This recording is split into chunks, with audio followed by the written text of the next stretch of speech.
I'm Andrea Giles, and you're listening to the Heal from Infidelity podcast, episode number 218. Am I codependent? How to know if you're losing yourself in the relationship.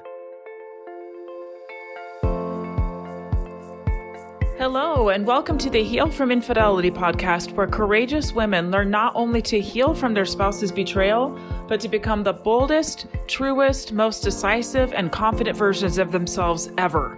If you know there's more for you than the life you're currently living, but don't quite know how to get there, you are in the right place.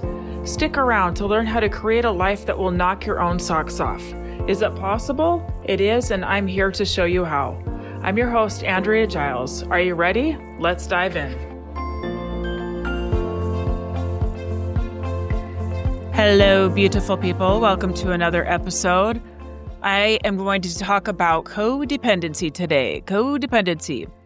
The last couple of episodes have been about energy, about energetic boundaries, about energetic yeses, energetic nos. And this is going to feel a little bit similar, but I'm hoping that the language in this will help you go even deeper into understanding yourself, understanding where you're at without any kind of judgment at all. Just with kindness. We're just meeting ourselves with kindness and love and grace, okay? This topic has been on my mind a lot because I will say that for me, this has been quite an intense year of shedding identities, shedding layers, shedding belief systems, shedding things that I have kept dormant inside me or suppressed inside me and brought to the surface and big time felt, and some letting go. And it's also been a year of seeing some things in me that I really didn't see as clearly as I do now. And it's been hard to see some of the things, some of my own patterns, some of the ways that I still hold on to relationship patterns that are not particularly helpful, ways that I can be codependent in my own way, where I have my own energetic boundary struggles and ways that I'm kind of gathering back my own energy. And so much of this has been from my own learning this year, my own understanding, my own looking at what I have contributed to some of the dynamics that I'm in and even understanding where they've come from. So before I jump into this, I need to make sure that you know something really important. I am running a pretty amazing special right now where if you have been interested in joining my Get Your Life Back After Infidelity program, but you're looking at the holidays and going, I don't know if I have the time to commit to it. I know that I want the support. I don't know if I have the time, but I want the support.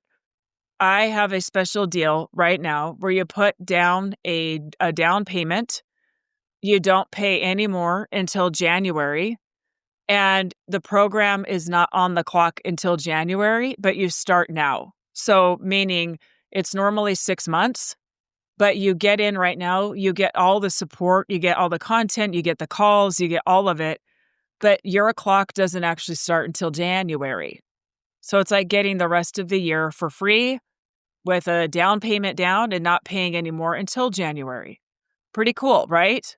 So if this is something that you are interested in, I am going to pop the link into the show notes for you to just come on in and grab your spot. I don't usually do that. I usually have an application or a consultation with me where we talk through it. I am placing my trust in you that if this feels good to you, if this feels like something that is a yes in your body, I'm going to trust you. I'm going to trust you with that. And I'm going to welcome you in and let you come on in and invite you in with open arms. All right, so the link is going to be right in the show notes for you, just for this particular special, okay? All right, here we go. How many of you hear that word codependent and maybe cringe, like, oh, am I codependent? Is this love or is this some kind of tainted, weird kind of dysfunctional love? Is this loyalty? Am I being loyal or am I disappearing in this relationship? If this question feels a little tender, a little uncomfortable, maybe a little bit activating, good. Okay, good. It means something in you is waking up. If it feels like it stirs the pot a little bit, great. It means that there's something that's ready to hear it. Codependence is not about weakness. It's not about being flawed. It's not about being too much. It's not about being too little. It's about survival strategies that we learned really young, nervous system wiring, and relational patterns that were learned long before infidelity entered the scene, long before.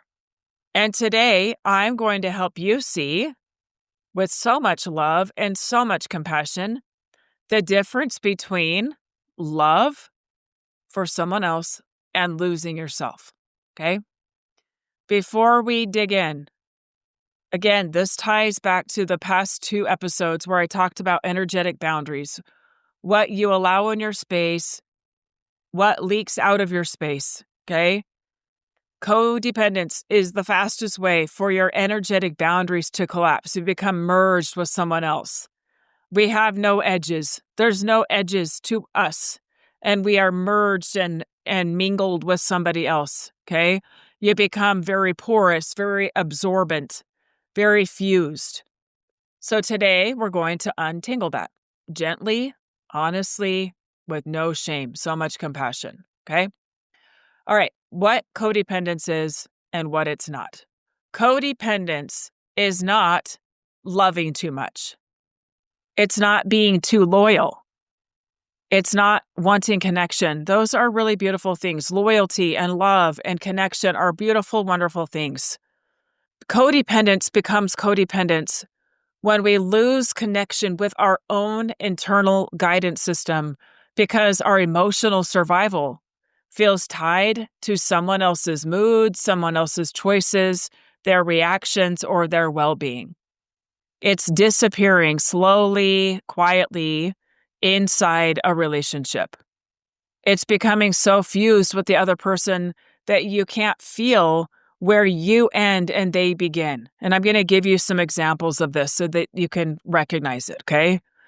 And the truth is that most women navigating infidelity don't even know that they're in a codependent pattern.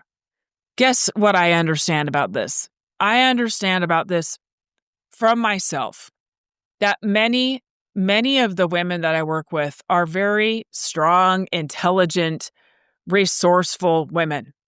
And I think we think of codependent women as like no backbone and just kind of taking what they're given and like kind of taking a beating. And that's not it. That's not it. Sometimes codependence looks like somebody is like very strong and kind of carrying the whole relationship and calling it strength. And it's really something else that's happening there, but we're calling it strength. And there is a capacity, there is an ability to hold a lot. But it is undermining you, undermining what you need, undermining your own humanness and somebody who has desires and wants and needs. It's undermining that. Codependence can look like commitment, devotion, empathy, responsibility, being the strong one, being the forgiving one, being the glue. It's a survival strategy with a virtue bow on it. Noble, virtuous bow wrapped around it. Okay? Why codependency intensifies after infidelity is because after infidelity, for most people, the way that your body responds to the betrayal is a trauma response. And infidelity makes your nervous system feel like the relationship is on life support and could die at any time. And so from this place, you are scanning, monitoring, managing, over-functioning, trying to predict the future. You're regulating both of you. You're keeping the peace. You're carrying the emotional load because somewhere inside you, there's the story, if I don't keep us together, if I don't do this, we're going to fall apart. Your body is trying to protect you. Your body's trying to protect you, okay? You are trying to avoid a breakdown and you're trying to survive. But long term, this is going to cost you your clarity, your peace, and your sense of self. Not just your sense of self, but yourself. It's damaging to yourself. All right. How do you know if you are codependent? I'm going to go through 7 signs, okay? Be honest, be kind, be gentle. Here are some signs. Sign number 1, your mood depends on their mood. If they're anxious, you're anxious. If they're grumpy, angry, you brace. If they're warm and friendly, you exhale. It's like having a temperature check, the mood thermometer. What's the weather today? Oh, okay. Note to self, brace up. There's some anxiety. Okay. Now I'm anxious because they're anxious. We are very much tracking moods, and then we are matching moods often. Number 2, you overfunction so they don't have to. You carry the emotional responsibility for conversations, apologies, planning, logistics, relationship repair, growth. You're like the emotional air traffic controller. You're standing there waving your arms in the air, directing traffic, right? And you have a story of why maybe they're not capable, they didn't learn, they're in so much shame right now that they can't handle all of this, so I have to manage it, or I know they won't, so I have to. Okay, that's a big one. I know they won't, or I don't think they will. And if they won't, then what happens? And so we keep doing this. And we're going to get into later what to do with that, okay? Number 3, you monitor them more closely than you monitor yourself. You're more aware of what's going on with them than you are with you. You can describe their thoughts, their reactions, their fears, their excuses, their patterns. But if I were to sit here and say, how are you feeling? Like, I don't know. I don't know how I'm feeling. But you know how they're feeling. You know what's going on with them. Sign number 4, you want things for them more than they want things for themselves. Ouch, right? Their growth feels like your burden. You have a thought, this would be so much easier if he would just X, Y, and Z. Heal faster, be more consistent, take this more seriously, stop minimizing, do the work, bring up conversations, tell me details without me having to pull it out, painfully pulling it out. You're leading their transformation. You're like the leader of their growth while ignoring your own. Or you're leading their growth and calling it your own growth. We've got this backwards. We've got it backwards. We can't lead anyone else's growth. We only can lead our own and invite other people where we're going. That's all we can do. That's all we can do. Yet we try to control this so much because of the fear of what happens if we stop. Number 5, you collapse your needs to avoid conflict. You silence yourself. You downplay your hurt. You let things slide when it's not okay. You're afraid of rocking the boat. Okay, this can look like having a conversation that you're really proud of, saying hard things, and then noticing that they are trying to pull you back into the pattern by dropping into shame, by saying things like, when are you going to stop bringing that up? When are we going to move past that? And you collapse into that. An energetic collapse looks like kind of numbing out or avoiding how you actually feel. Like, let's say that they are trying to be intimate with you.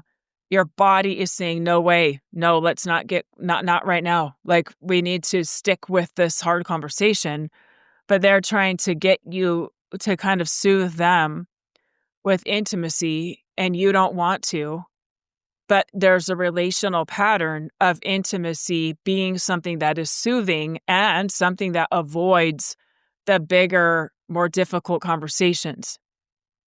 When we are in a codependent relationship, we often drop into that collapse to avoid further conflict. Pay attention to where you are collapsing. Pay attention to where you are shutting down, silencing yourself, downplaying, okay? Sign number 6, you're more afraid of losing them than losing yourself. It feels like the worst thing in the world to lose them. There's an attachment there that feels so scary to lose. If losing you yourself feels less terrifying than losing them, this is a symptom of being codependent. Again, no shame, it just is. I was in this place for a long time. I know it well. I know it well. It's when we can start recognizing that I will not lose myself for one more second. I will not abandon myself for one more second. That we start to reclaim some of that energy back and lose our fear around losing them and show up with a lot more strength. And the last one is you can feel their energy before you see their face. Okay, so I mentioned earlier the one about your mood depending on their mood. This one's a little bit different. We can feel what's going on with them energetically, like if they're feeling sad, if they are having a hard time. And what this looks like is we are trying to get inside their head, inside their body, trying to understand their trauma. We're over-functioning. Rather than understanding our own, we're like parked over in their body, in their brain, and then we're calling it empathy. Look at how empathetic I am. It's not actually empathy. It's hypervigilance. You are reading that room and scanning to know if you're safe and to adjust accordingly. And you are avoiding the thing that's actually going to heal, which is connection. Connection heals. Hypervigilance does not heal. Something that I learned recently that I kind of put together and understand is that I learned how to read a room really young. Like really, really, really young. Some of you know, because I've talked about it here before, that my own father was killed in a plane crash when I was 2 days old. And my mother became a widow with 3 little kids at 23. And I believe that I learned to read a room really, really young. That I learned to read the room and see if there's any room for me, like really young. If there's room for me to have needs, to have wants, to have things that I cared about, and to minimize that in me and be hyper aware of what was going on around me. This has been a lifelong thing for me that I finally can see, that I've done so much work around. But these things go way back to me, literally the beginning of my life. And infidelity can be the thing that magnifies the pattern so much that we finally deal with it. And that's part of the beauty of this place is going, I finally see it, and now I can face it. Good, right? Good. It's good. Now, why does it matter to know this? It matters because you cannot make an aligned decision whether to stay or go from a codependent state. You cannot make, I don't want you making any really big decisions for yourself when you energetically are still leaking energy so much into somebody else. Because in codependence, your choices are not coming from a place of truth. They're coming from fear, fusion, survival, guilt, people-pleasing, self-abandonment, fixation on their potential, exhaustion. I'm so tired. I'm just so tired. Panic, obligation. Your clarity is buried under layers and layers of emotional entanglement, which leads us to, what do we do about it? Stepping out of codependence. And this is where you begin. This is where they end their energy and you begin. Okay. Number 1, you stop managing their emotions. Their reactions get to be their responsibility. You stop caretaking someone who needs to learn to carry their own weight. When you start doing this work, oh man, you feel their energy so strong when they're trying to pull from you that you're just like, get off, get off. Like, don't try to extract from me. hold your own weight, carry your own weight, hold your own emotion. And you stop managing it and you have boundaries around it where you can step away if you need to, where you can say, hey, I need you actually to be with yourself and not pull me into this right now. I'm going to step away. Number 2, you stop collapsing your needs. You allow yourself to disappoint someone. You allow yourself to take up space. You allow yourself to take up a lot of space. And it's not to punish, but to honor reality. It's not to say, you did this to me. It's to honor what is true, that I am a human who has needs, who has wants, that my needs and wants are valid, just as valid as anybody else's, and you stand your ground in them. You don't shrink into not needing anything. Number 3, you create emotional or physical space, not as a threat, not as a manipulation. It's to get your energy back to you, to your own body, to have more clarity. You get very picky, very choosy about what and who and how and when people are allowed into your space. You start practicing these boundaries. You can be in different parts of your home that are reserved for you. You can ask for space that you've never asked before. You can go do things for yourself that you've never done before without needing permission. You're just doing it. And you are honoring yourself. And you are going to get some data. You're going to understand how this other person responds to you taking up more space. And ultimately, what we need to know is this something that we can build? Is this relationship something that we can start over with? Or are they going to ask me to keep collapsing myself? And if that's the case, it's not going to work, right? And we need to know that they can carry their own weight. Number 4, asking yourself, what do I want, without censoring the answer? What do I want? This is where women suddenly remember their preferences, their desires, their truth, their intuition, their boundaries, their limits. It's like a homecoming to yourself, like a getting reacquainted. I can't tell you how many people I work with are like, I don't know what I want. And I've shared this story before, but I'll share it again. I remember in 5th grade going to a friend's house and her mom saying, Andrea, for dinner, I have leftover spaghetti and I have leftover lasagna. Which one would you like? I'm like, I don't care, either one. Whatever's easiest. Andrea, which one do you want? Either one's fine.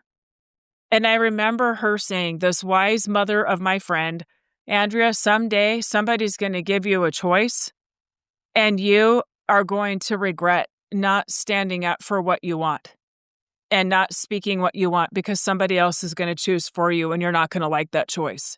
That has stuck with me since 5th grade.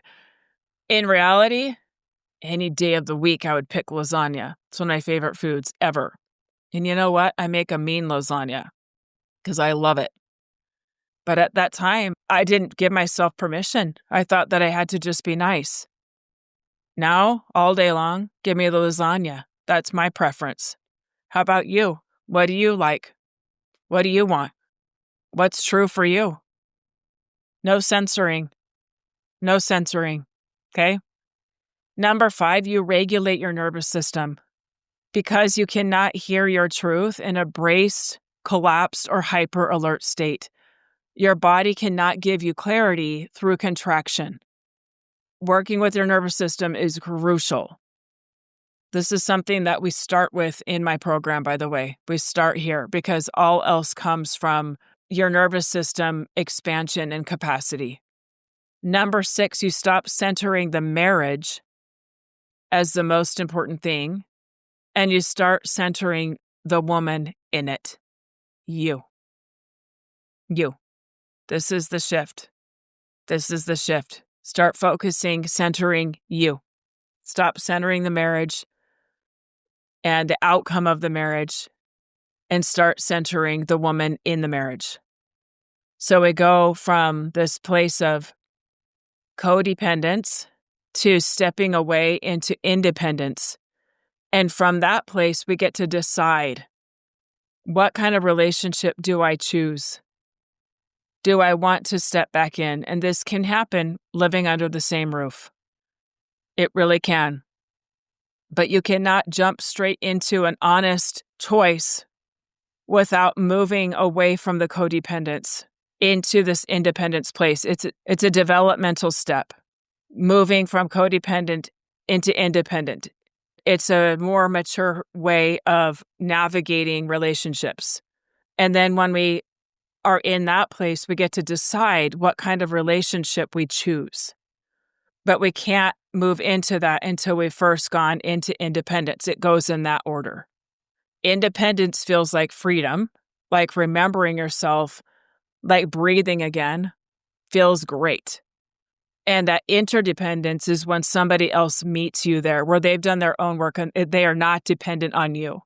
Then you have relational freedom. Okay? Here's a quick little 60-second practice of unhooking, untethering, pulling yourself out. Wherever you are, take a breath. Imagine your partner stepping off the emotional stage just for a moment. You're taking them off. You're not abandoning them. You're not punishing them. You're just stepping back. You're now putting yourself in the spotlight, center stage. You're taking them off. Feel your body. Ask what sensation is present in me when he's not at the center. You're just asking. You're up on that stage. The light's on you. What sensation is present in me when he's not at the center? You don't need to fix it. You don't need to interpret it or make it mean anything. You're just noticing. And you're being with that feeling. And that is a huge start in coming home to yourself. I want you to know that codependence is a doorway, not a diagnosis. This is no diagnosis. Recognizing codependence is a doorway into clarity, peace, boundaries, independence, power, truth, and choice. Choice. Powerful, free choice. Freedom. Again, if something today stirred up an emotion in you, great. It means it struck something in you that says, I'm ready to shift this. If you want support, untangling this, rebuilding your self-trust, making decisions from your own highest, clearest, most grounded self, this is the work that we do every day. In my group program, Get Your Life Back After Infidelity. You don't have to do this alone. I've got you. Remember that the clarity that you're seeking lives inside you. Let's make some space for you to hear that. All right. Thank you so much. Sending you love, encouragement, all good things. And I will chat with you next week. Thank you for listening to the Heal from Infidelity podcast. If you would like to be kept in the know about upcoming free classes, new podcast episodes, and other ways of working with me, go subscribe to my weekly email. You can subscribe at AndreaGiles.com/lies-about-infidelity/. Again, it's AndreaGiles.com/lies-about-infidelity/. I will see you next time.